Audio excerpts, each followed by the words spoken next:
Hello friends, இன்னி நம்ம வீடியோல காஸ் லா பத்தி பார்க்க போறோம். First காஸ் லாவோட டெஃபினிஷனை பார்த்துடலாம்.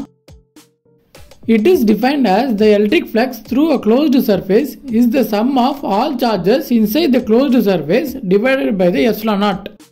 என்ன friends, ஒண்ணுமே புரியல. புரியுற மாதிரி பொறுமையா சொல்றேன். ஃபுல்லா வீடியோ பாருங்க.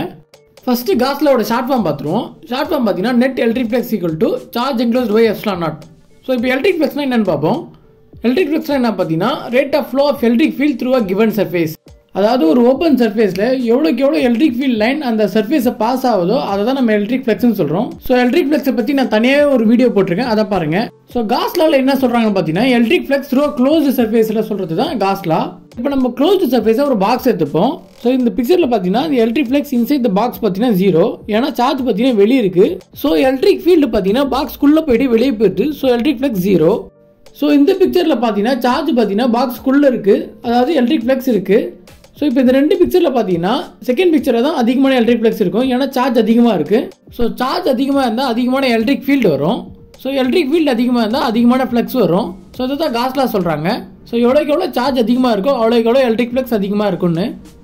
ஸோ இப்போ நம்ம எப்சிலான் நாட்னா என்னன்னு பார்ப்போம். எப்சிலான் நாட்னா பெர்மிட்டிவிட்டி ஆஃப் ஃப்ரீ ஸ்பேஸ், அதாவது ability of medium to store some energy. இப்போ நம்ம என்ன தான் சார்ஜஸ் எல்லாத்தையுமே ஆட் பண்ணி நம்ம ஃப்ளக்ஸை கண்டுபிடிச்சாலும் சில எனர்ஜி பார்த்தீங்கன்னா அந்த மீடியமே ஸ்டோர் பண்ணிக்கும். ஸோ அதை தான் நம்ம பெர்மிட்டிவிட்டி ஆஃப் ஃப்ரீ ஸ்பேஸ்னு சொல்லுவோம். இப்போ நம்ம காஸ் லாவோட டெஃபினேஷனை பார்ப்போம். Gauss law is defined as the electric flux through a closed surface, அதாவது ஒரு க்ளோஸ்டு சர்ஃபேஸில் இருக்கிற electric flux is equal to sum of all charges inside the closed surface, அதாவது அந்த க்ளோஸ்டு சர்ஃபேஸ்க்குள்ள இருக்கிற எல்லா சார்ஜஸையும் ஆட் பண்ணுறது divided by the epsilon naught. Okay friends, இப்போ உங்களுக்கு காஸ் லாவோட டெஃபினேஷன் புரிஞ்சிருக்குன்னு நம்புகிறேன்.